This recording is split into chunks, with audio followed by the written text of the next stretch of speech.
Hi, everyone. This is the first episode, maybe last, of Cryptid Autopsy. Here joining me today are my two amazing friends, Timberwolf Cochran and Angelos RT. All right, and let's get right into it.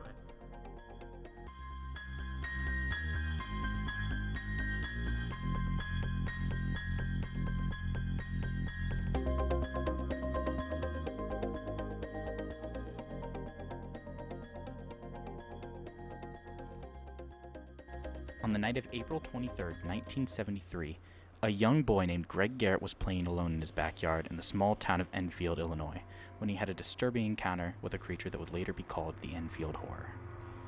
Greg reported that he was attacked in the early evening. He described the creature as having gray skin and 3 legs with eyes the size of flashlights. With no prior warning, the creature pounced on Greg, pinning his feet to the ground with 2 of its own, tearing his new sneakers to pieces. Screaming and crying, Greg fled the backyard into the safety of his house. Although young Greg's encounter was technically the first sighting on record, the second sighting would occur merely an hour later. At 9:30 p.m., Henry McDaniels returned home from work only to find his 2 children, Henry Jr. and Lil, in a terrified frenzy. Paranoid, they told Henry of their recent encounter with a monster. The children told Henry that something had tried to break into the house. The creature tried to crawl through a window that had been propped open by an indoor AC unit. Assuming the children had simply mistaken a cat or stray dog for a monster, they suddenly all heard a scratching sound at the front door. Pulling the door open, Henry would find a creature matching the description given by Greg an hour earlier. Quickly, he opened it and fired 4 shots at the creature, stating later in an interview with the local newspaper, It had 3 legs on it, a short body, 2 little short arms coming out of its breast area, and 2 pink eyes as big as flashlights. It stood 4.5 feet tall and was grayish colored. It was trying to get into the house. Suddenly, the creature tore off into the night, reportedly covering 50 feet in 3 jumps, disappearing into the brush covering the embankment of the L&N Railroad. McDaniels promptly called the police, who quickly arrived at the scene, but the only evidence remaining were large scratch marks on the side of his house. But this wasn't the end for McDaniels, as barely a week later, the creature would be spotted once again. McDaniels awoke to the sound of neighborhood dogs howling into the night, pulling himself out of bed, and with what must be great courage, opened his front door. I saw something moving out on the railroad track, and there it stood. I didn't shoot it or anything. It stared down the railroad track. It wasn't in a hurry or anything. This time, the encounter wouldn't be nearly as intimate, as he only saw the creature at a distance and watched it stumble into the brush, never to be seen by him again. Okay, so, in addition to this information that I've provided with you guys, there was someone, a few days after Henry's first sighting, by the name of Rick Rainbow, who is a photographer for a magazine that I don't remember the name of. And he saw the creature, I believe it was 2 days after Henry's first sighting. And he was out by an abandoned building that was along said L&N Railroad. I don't know what this thing's obsession with trains are, but it just likes trains. It just really likes trains. And so he saw it moving around, and he actually got a couple pictures of it. The pictures were never published, so I'm calling sus on that one. Oh. That one's not real. And so my question for you guys is, what do you think this could be? An abandoned child. It's an orphan running around the tracks getting shot at. We all know that when you're left by your parents, you grow 3 extra limbs and 2 eyes the size of flashlights. It's true. Yep. I would know. Yeah. Timber has been trapped in this room for the past 15 years, and he has 5 arms. So here's my theory, all right? My theory is that this was a kangaroo. A kangaroo. A kangaroo in Illinois. And I'll tell you why I think it was a kangaroo. All right. First and foremost, 5 limbs. All right? All right. It said it had, every sighting of this thing said that it had 3 legs and 2 arms sticking out of its breast. Wait, am I missing something? Kangaroos have kangaroos have 2 legs, right? I'm getting to that. Okay, all right. Is it not kind of sus that if you really look at a kangaroo and just like squint a little bit, you kind of start feeling like that big old tail that they've got back there that they use for balancing is a leg. I could see it. And here's the other thing. Those 2 little short arms, it could be 2 things. One, that could be a joey in the pouch of its mom. That could very easily be just a baby kangaroo. All right. And the second thing, on top of all that, reportedly, now if I'll just move this paper around here, it covered 50 feet in 3 jumps, disappearing into the brush, covering the L&N Railroad. Yeah, the jumping thing, I guess that makes sense, doesn't it? Now, if we go onto our best friend Firefox, let's see. Here. It's I think what I've heard, they can jump. Kangaroos can jump over like 2 stacked school buses or something. It's crazy. Mm-hmm. They can go so far. I'm gonna look this up real. So quick. if it's the night, if it's like the middle of the night and seeing, because they said it was the nighttime, right? It was like dark out. So seeing a kangaroo jump as far as they can and thinking that that's 50 feet in 3 jumps, I could see that. So it's believable. According to kidszoo.org, on an article called The Kangaroo Hop, kangaroos use body adaptations such as enlarged hind feet and a strong tail to help them hop. These adaptations allow some species of kangaroos, such as red and gray kangaroos, to allow them to efficiently hop 10 feet vertically and 40 feet horizontally in one bound, and reach speeds of over 30 miles per hour. I didn't know. I didn't know kangaroos came in red and gray varieties. I didn't know you could. Are you implying that you didn't know of the existence of RGB kangaroos, Timber? I didn't know. Like, can I get a rainbow kangaroo? Absolutely. Well, let's look at where we can own a kangaroo. These kangaroos, they have the max speed limit of Port Townsend. It's pretty good. Is there a town? Is there a road here that you can legally own a kangaroo? Probably. Somewhere. Well, let's see. So, kangaroo ownership is legal with a permit in Washington, Idaho, Nevada, New Mexico, Texas, Illinois, Ohio, Pennsylvania, Maine, and New Jersey, as of May 17th, 2020. So, I would like to point out that Illinois is on that list, and that is conveniently where these sightings are taking place. Okay, so it's a pet kangaroo, you think? It got out and it's jumping around, and now they're scared of it. I think someone's pet kangaroo broke out of an enclosure, specifically a gray kangaroo, and was hopping around and trying to get into people's houses. That's a very good assumption, I'd say. And I feel like our good old friend Rick Rainbow's sightings of the creature also confirm this. This thing was hiding around a well-forested area with lots of greenery where, something the size of a kangaroo that consistently eats things like plants and grass would just, naturally think to forage around. There are some detractors to this theory. All right, let's hear them. And I feel like that we should also, mention those. So, there are a couple things that detract from this theory. Not necessarily detract in the terms of this may not be a kangaroo, but detract in the sense of the people that are telling these stories are lying. So, first and foremost, there were no actual sightings of the creature by any officials. It was spotted by a young boy in his backyard and a very tired man who got home from work and his kids were freaking out. Probably had a little few to drink as well. He was probably... This is Illinois in the 1970s. Yeah. You drink whenever you want to drink then. You probably got drunk at work. But that's besides the point. During this time, while all of this was going down, there was a massive newspaper boom around this story. And one of the things that ended up happening is our favorite protagonist, what was his name? We can see. Greg Garrett supposedly came clean to his press after being prompted by his mother of faking this sighting. It is also noted, in my opinion, that Greg's encounter happened. He reported this encounter after Henry had encountered the monster a few days later while this was going on.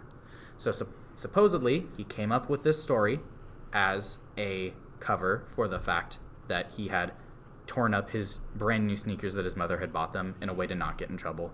His parents obviously did not believe it because no little kids are good at lying. And so, this is where we are now. And while I believe that wholeheartedly, I don't think that Henry McDaniels was lying about his story. And I'll say why. He never gave any sort of public information about himself. He never said where he lived. He never tried to make any book deals off of this. He never tried to do anything like that. He told his story, which he felt like it needed to be told, and then he left. And we really haven't heard anything about it from him ever. He might not even be alive still, so we have no idea really. Considering he was 42 in the 70s, that would make him 800 years old now. Yeah, I guess Greg has a motive to lie. He can going to school. No, I can't turn in my homework. The Enfield horror ate it. I can't. My new sneakers. I didn't rip them up. It was the Enfield horror. Please. That's the title of the next Patrick Jennings book. It wasn't me. It was the Enfield horror. Your Honor, please. It was the Enfield horror. But as I suppose is what I would consider to be a closing note on this is that Henry McDaniels was made aware of the kangaroo hypothesis, and what he had to say about it is something that I consider to be very interesting. Supposedly, Henry had served time in the United States Army and had spent a particular amount of time in Australia. Did we fight a war in Australia that I don't know about? Is this some cover-up by the CIA? No, why was he in Australia? No, they just kind of ship you wherever when you're in the Army, from what my dad has told me. Like, my dad, there was never a war in Australia, but my dad went to Australia. And he went to Korea, and there wasn't a Korea. He wasn't there when Korea's air quotes, wasn't a war in Australia. There's no war in Ba Sing Se. They were fighting emus again. They're fighting the kangaroos. The emu war reborn. And so he said that he had spent a lot of time with kangaroos. And he said that he knew it wasn't a kangaroo because he had spent a lot of time with them and he knew what a kangaroo was like. So. But of course, people's memories are notoriously inaccurate, and who knows? It was nighttime and he was tired and he could have been anything. I bet you he just brought a kangaroo Joey home from Australia and hid it in his backyard. I don't know. When it escaped, they were like, "Oh, it's the." Well, I suppose then we'll leave however we feel about this to the audience. On the night of March 3rd, 1972, in the town of Loveland, Ohio, at 1 a.m., Loveland police officer Ray Shockey was patrolling along Riverside Drive when he had an encounter with a rather bizarre creature. Rounding the corner, in full view of the officer's headlights, crouched on the side of the road, was a short, bipedal, reptile-like creature that Ray estimated to weigh 50 to 75 pounds. It was crouched down like a frog. Merely 2 weeks later, the creature would be spotted again, along the same road and at around the same time. Mark Matthews, another Loveland police officer and colleague of Ray Shockey, was driving along the same Riverside Drive where the creature was seen before. A combination of fear, wonder, or sheer Ohioan bloodlust drove Mark Matthews to pull over his cruiser and shoot the cryptid at near point-blank range. Upon loading the freshly disintegrated carcass into his trunk, Matthews promptly drove to Shockey's house to show him the body and confirm whether or not this was the creature he had reported. Okay, here's the thing about this one. With this, after our good friend Mark Matthews had taken this jellied pile of meat back to his friend Shockey's house to confirm whether it's not he would. Because, of course, he told all of his friends, hey, I saw a goblin on the side of the road. And shot it. And shot it. Immediately, there's this mystical creature that's never been seen before, so I decided to shoot it just right away. He had to explain that to Shockey that he saw it in a meat. Because, if you don't shoot the thing and have, a body, no one's going to believe you. Exactly. And so he took it to Shocky's house. They found out that the creature was not actually a frogman as they say it was. No. Oh. What a twist. Really? It was, in fact, somebody's pet iguana that had escaped their house and was missing their tail. It was presumably eaten by some kind of predator, probably a coyote, or actually a bird, maybe. Probably a bird. Birds are gross enough to eat the tail of a lizard right off of their body. And so, upon discovering this, they told the local newspaper that it was all a farce, and they reported it, and it was over. Are iguanas one of those kinds of lizards that can lose their tails and regrow them? I don't think they can. I don't think they can regrow their tails, but I know that they can lose their tails. Well, can they? That's what I mean. Can they detach their tails? That makes more sense. Reptiles such as green iguanas and bearded dragons will drop and regrow their tails. All right, I knew it. My lizard knowledge has not failed me yet. So they can, in fact, regrow their tails. We know that now. All right. But it had only been like a few days, presumably. So I don't think they can regrow their tails that fast. But that is besides the point. And while logically, and I'm sure both of you can agree, this should be the end of the story. Yeah. In 2016. Oh boy. Hold on. When did this originally happen? When was the first shooting? This happened March 3rd, 1972. And they bring it up in 2016. Yes, because this was a local legend. This cryptid has been around for a long time. Right. Okay. And so, in 2016, in the summer of 2016, two teenagers walking along Riverside Drive, which it is called Riverside Drive for a reason. There is an estuary and a lake on Riverside Drive. Who would have thought? Wow. They were walking along, playing Pokemon Go. Oh. As you do in 2016. Yeah. And they saw looking for the wild Enfield horror Pokemon. And while they were walking along said lake, they saw a figure in the water. A short figure that matched the description given by Officer Ray Shockey a while ago. And here's what happened with that. Before we go any further, I would like to show you two this photo, and you can easily look this up, anyone listening to this, by simply looking up Loveland Frogman on Google, and it should be one of the first images that shows right up. Now I'm gonna show my good friends here this picture. Oh my God! It's a frogman. Oh my God! In the flesh. It looks like a man in a green sweatshirt with flashlights taped to his eyes. No, it couldn't be, dude. Like, that's not possible. You can't fake like pictures. You can't. It looks like a scuba diver. It's not possible to fake pictures, so that has to actually be a frogman, actually. Yeah. All right. I want your guys' theories as to what that picture is. Before I actually tell you, I want to know what you guys think of that picture. Obviously a frogman. It was a real frogman. Did you see the picture? It was it was a guy standing in a lake. Yeah, I have to agree with Timber. Definitely a real photo. I mean, photo editing wasn't even invented when that photo was taken, so in 2016. In 2016. Obviously. I don't know what else to say.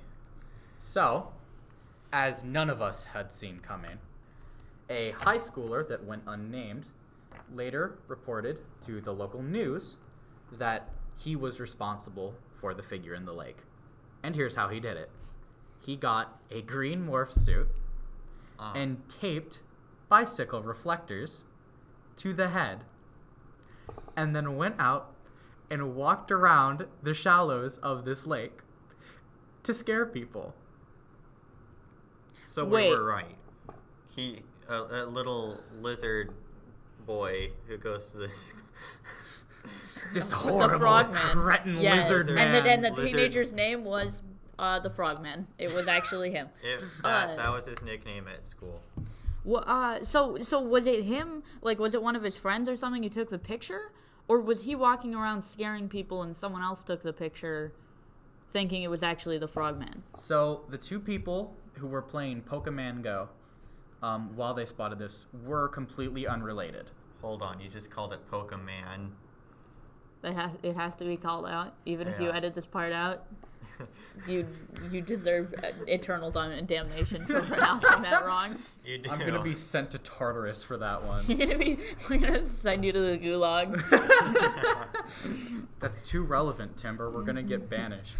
We'll send you to Brazil. All right. So this teenager reported this, and yeah, that is the end of this year's story. Wow.